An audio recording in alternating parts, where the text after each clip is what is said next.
हमरा खातिर चॉकलेट लेके आई हा। हाँ ठीक बा गुड़िया, ले आए।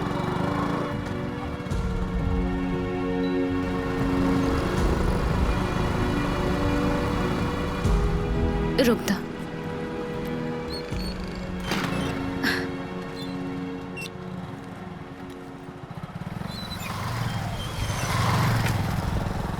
भैया हमके यूपीएससी के फार्म भरे के बा। वो कंप्यूटर खाली बा, वहाँ चल जाए। अच्छा ठीक बा।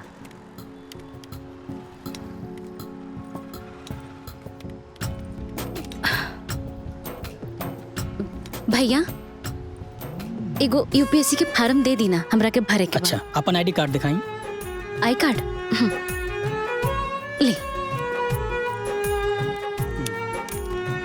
हम ग्रेजुएशन कैले बानी। पता बताए? लखनऊ से।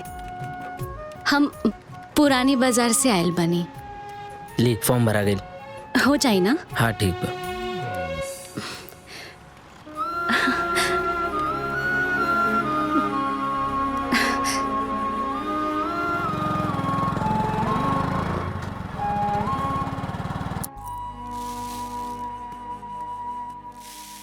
कहाँ बाड़ू हो? जी पानी लेके आवे जरा। अच्छा लिया वतन। हाँ। चले क्या? हाँ हम देता नहीं पानी। ए जी बबुनी बाजारवा में कहाँ गईली है जी? अरे वो साइबर कैफे के लगे उतर गई रहे।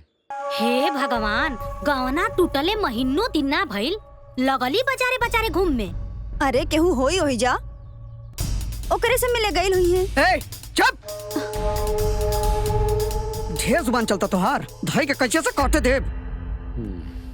ए भैया, हाँ रउआ ना पूछनी है कहाँ गइल बिया, का करे गइल बिया? अरे ना हो ना, हम पूछनी है ना वो बतौली है। अब न पता कौन गुल खिली है दादा। ए दिमाग सही बा, का पकड़ पकड़ बोला तारू? पानी मंगनी है, पानी कहाँ बा? दे तनी भैया, दो। हाय ले, अपन काम कर जो करत रहले। अब तू करे खतड़, तू जा। बेसी दिमाग लगावे की जरूरत नहीं है। चल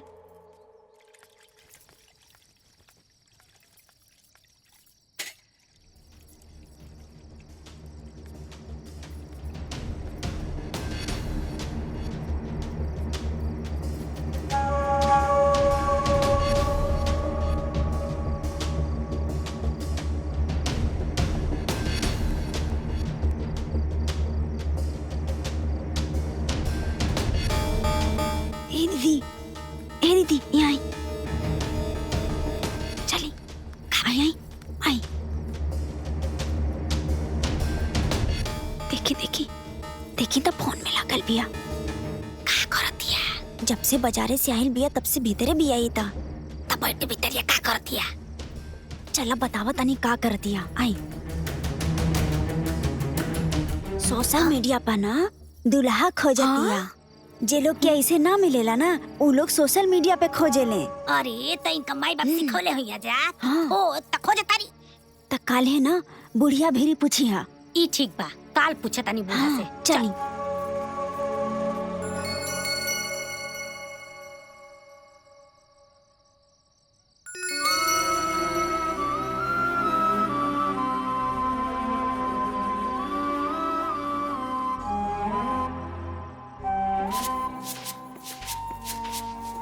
ए बड़को छोटको, अरे सतुइया के डब्बा देख लो कहाँ बा? ए अम्मा जी, ई घर में लोग के दिमाग तो अस्थिर नहीं रहा, ता डिब्बा कहाँ से अस्थिर रही? तो हम लोग भी ना।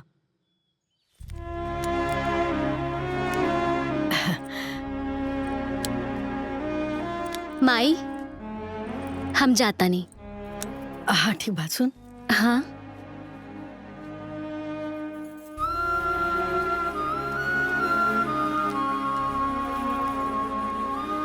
हाय ले बेटा, हो जाई ना? अरे माई, 200 रुपया का हुई, अब 150 में काम चल जाए।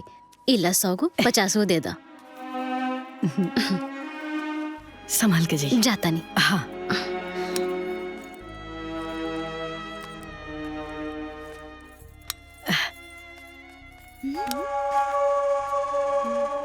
अम्मा जी, हाँ आजकल बबुनी का का चलता रउआ के पता बा ना?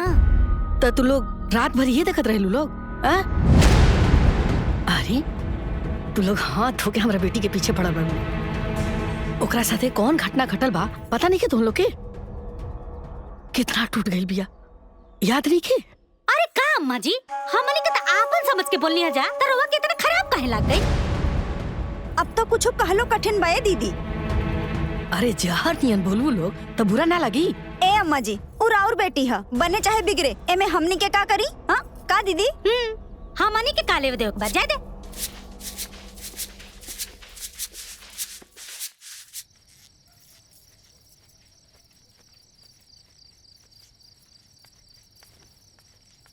सारा दुनिया में बियाह टूटला पर दूसर रिश्ता खोजाला, आ हमारे घरे पैसा दे के भेजल जाता राउंड पर। राउंड मारे खातिर ना दीदी, मूड फ्रेश करे खातिर भेजाता। दिन दिन भर बाहर और रात रात भर मोबाइल पर। तहनी लोग के बड़ा चिंता हो रहा बा। चिंता माई बाबूजी के होखे के चाहिए ना। अरे तमाई बाबूजी खुदे बिगड़े वाला रास्ता पर ढकेलत हवा, त काहे के चिंता होई? अरे भाई काहे इतना बवाल मचले बड़ा लोग? काहे कि रंग ढंग ठीक नहीं खे लागत राउर बहन जी के। का भाभी?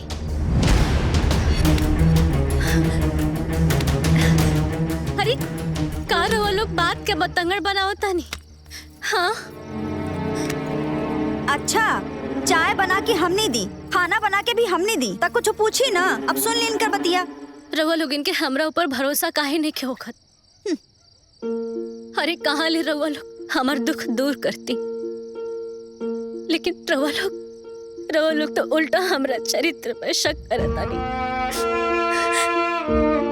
कारे तोहनी की मेहरारू एजा हमारा बेटी के साथे लड़ा तारी सन, आ तोहनी के चुपचाप सुना तार सन। अरे अम्मा जी, सच्चाई बोलला पर रउआ के मिर्चा काहे लागता जी? अरे चुप करबे तहनी लोग। बिना मतलब के ई घर में ड्रामा क्रिएट कइल जाता। ड्रामा के करता भैया? अरे हम अपना खातिर कुछ करल चाहता नहीं। हम दुनिया के दिखावल चाहता नहीं कि हम बिना काम के ना कि काम के बानी। हम नहीं की चाहत कि हमरा वजह से रवा लोग के फिर से दोबारा क्यों जलील करे। अरे ये सब कुछ ना होला। अगर कुछ होके के रहती ना तो भगवान रवा के अपंग ना बनो। चुप! अगर एको शब्द आप बोल देलू ना तो हमरा से बुरा क्यों होई नहीं। चल भाग अंदर। ए भाभी तू अंदर जा। चली दीदी। खाली ड्रामा फैलेले वाली लोग। माई एकरो ले जो ना एजा से बात बढ़ावला से बात बढ़ेला। लेके जो। चल बेटा, जाना तारे ना कि लोग हमेशा तोरा बारे में उल्टा पुल्टा बोलत रहे लालो। जब से एकर बियाह टूटल बा ना तब से ये सब ड्रामा चलता। हमरा तो बुझाता कि एकरा खातिर हमरा के ही कोई बढ़िया लड़का ढूंढे के पड़ी। सही कहत भैया।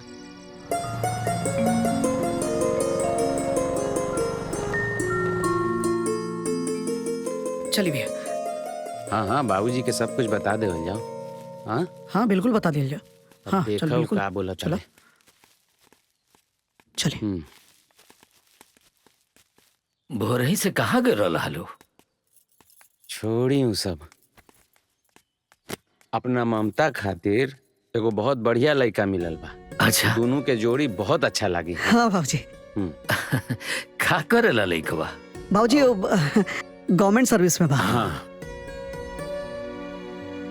तो ओकर नाम पता बताओ लोग ताकि चल के देख ले जाओ। और नाम पता तो हम रउआ के बता ही दे बाबूजी। मेन बात जो बतावे के रहे वो थोड़ा सुन ली ना पहले। वो लड़कवा जो बानू थोड़ा उचक उचक के थोड़ा लंगड़ा के चलेला।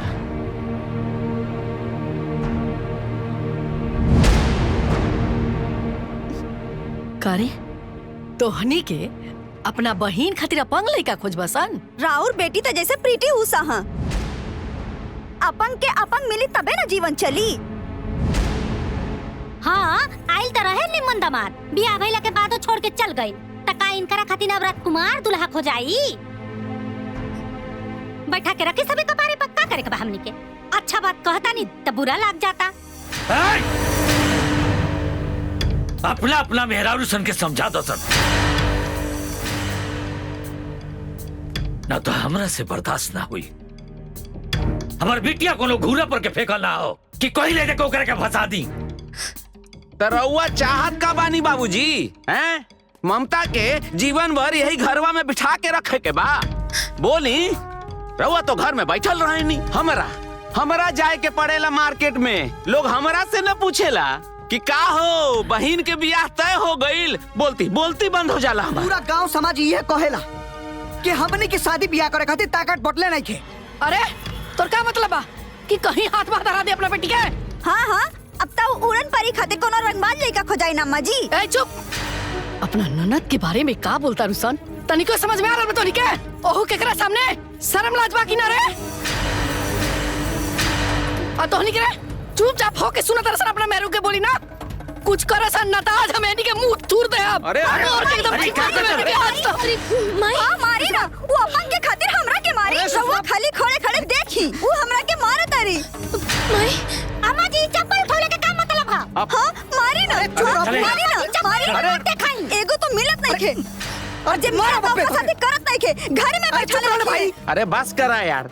अरे देख ली भलाई का तो जमाना में नहीं थे। ठीक है कहता नहीं दीदी, देखी बढ़िया बात कैला पे कैसे छटक के चल गई नी दोनों लोग। जा पानी लेके आओ तू जा। ठीक बा। पानी था ना। हम का कहले रही ना, इनकरा समझाइला बड़ा मुश्किल काम बा। तू सही कहले रहला भैया, ये बूढ़ा बूढ़ी ना परेशान के दिल बना लोग एकदम।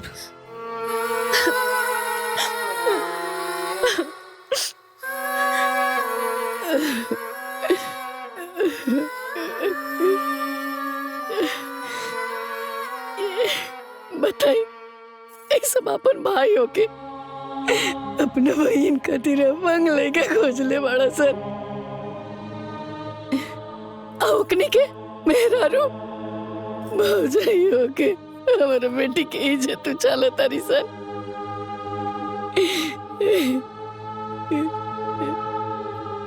दुनिया की यह दस्तूर बा ममता के माई। कमजोर के रिश्ता कमजोर से होला ताकि ओकर जिंदगी और कठिन हो जाओ और लोग ताना मारे। माई, बाबूजी,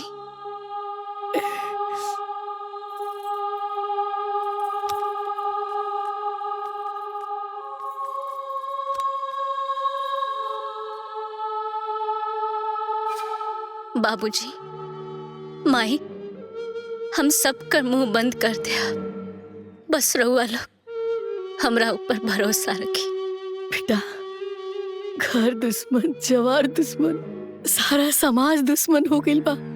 केकर मुंह बंद करबे? सबके दुश्मन बन गइल बा बेटा। केकरा साथे लड़बे? माई, हम सब दुश्मन के मुंह बंद कर दे। हम सबसे लड़ ले। हम भले ही हमारे एगो अंग कमजोर बाटे, बाकी हमार इरादा बहुते मजबूत बाटे। बस रवा लोग इनके आशीर्वाद मिल जाए ना, तो हम डूबल नाव के भी मझधार से किनारा कर दे। हम किनारा कर दे। हम चिंता मत कर बेटिया, हमनी के तोरा ऊपर बहुत भरोसा बा। बस घर ही के कुछ लोग खातिर हमार पिठिया बोझा हो गइल बिया, लेकिन तू अपना लक्ष्य पर ध्यान रखो। हमनी के आशीर्वाद तारा साथे बा। हाँ बेटा, हमनी के तोरा साथे बानी जा। अपंगता अभिशाप न होला, जब रहे हौसला संग। दिल से अगर कोई ठान लेता, जीत जाला हर जंग।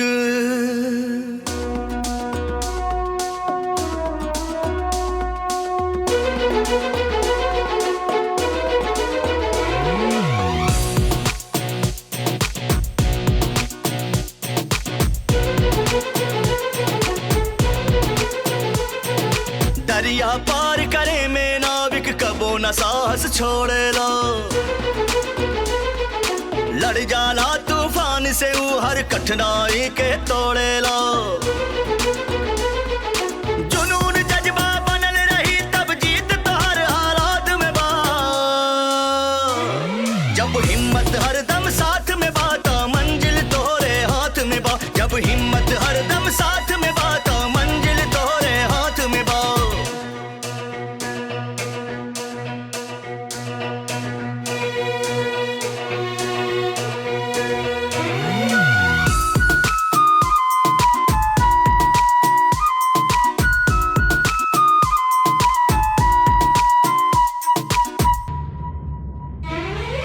कर्म के बल पर बदल न जाई विधि के लिखल तकदीर हो।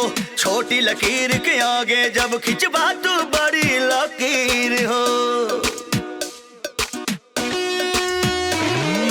कर्म के बल पर बदल न जाई विधि के लिखल तकदीर हो। छोटी लकीर के आगे जब खिंचवा तू बड़ी लकीर हो। पढ़े लिखे बालन के लक्ष्य बस उसके जज्बात में बा। जब हिम्मत हरदम साथ में बाता मंजिल तोरे हाथ में बा। जब हिम्मत हरदम साथ में बाता मंजिल तोरे हाथ में बा।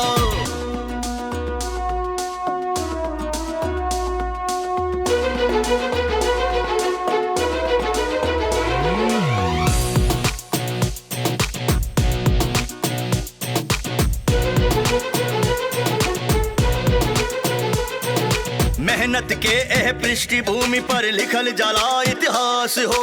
मुट्ठी भर जे जमीन नापे नाप देला आकाश हो। मेहनत के एह पृष्ठभूमि पर लिखल जाला इतिहास हो। मुट्ठी भर जे जमीन नापे नाप देला आकाश हो। बदला इरादा रोक दी के दम के किराया औकात में बा। जब हिम्मत हरदम साथ में बाता मंजिल तोरे हाथ में बा। जब हिम्मत हरदम साथ में बाता मंजिल तोरे हाथ में बा।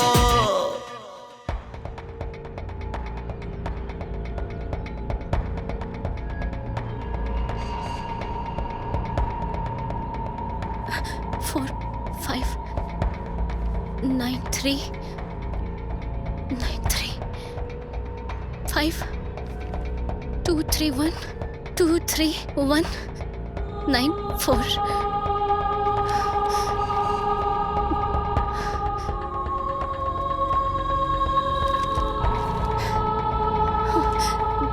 हे देवी मैया, अब हमार नैया रुए हाथ में बा मैया।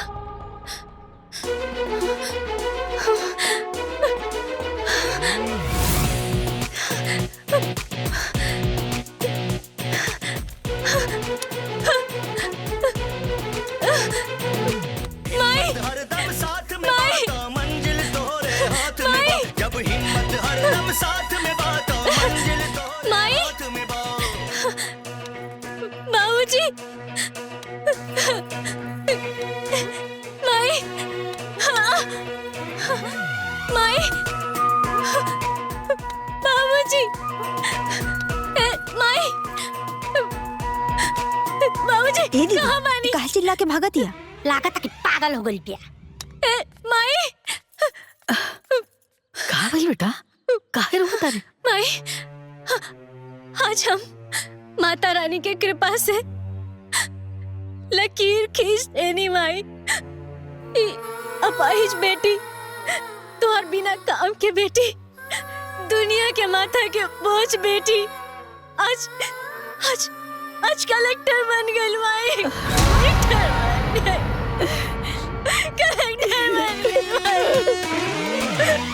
बन गई माई। छोटी लकीर के आगे जब खिंचवा तू बड़ी लकीर हो। पढ़े लिखे बालन के लक्ष्य बस उसके जज्बात में बा। जब हिम्मत हरदम साथ में बाता मंजिल तोरे हाथ में बा। जब हिम्मत हरदम साथ में बाता मंजिल तोरे हाथ में बा।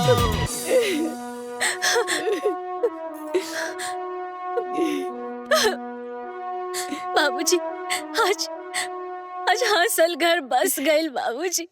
हाँ? आज हम सबसे बड़ा लकीर खींच देनी बाबूजी, सबसे बड़ा लकीर। हम कलेक्टर बन गए नी बाबूजी, कलेक्टर बन गए। आज तुम्हारी बेटी कलेक्टर बन गई बाबूजी, कलेक्टर बन गई नी।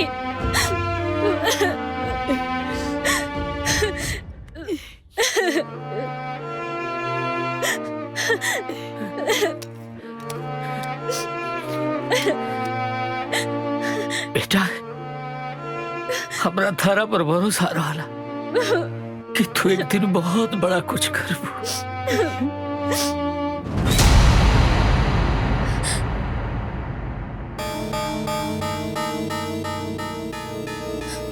सुन के तोनी के ता सदमा से कान तबाही हो गई ना।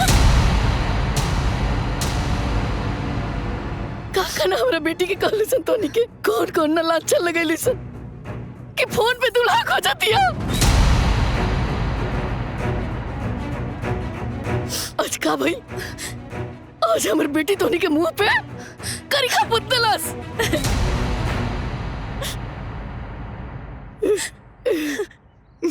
ओ कमीनवा कहत रहे कि ये पग बेटी तार कोनो लायक न के। आज जब वो सुनी तो ओकरा छाती पे सांप लोटी।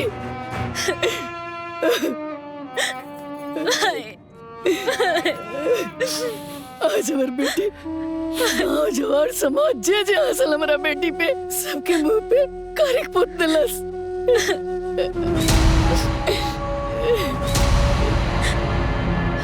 बेटा। हाँ बाबूजी। हाँ बाबूजी।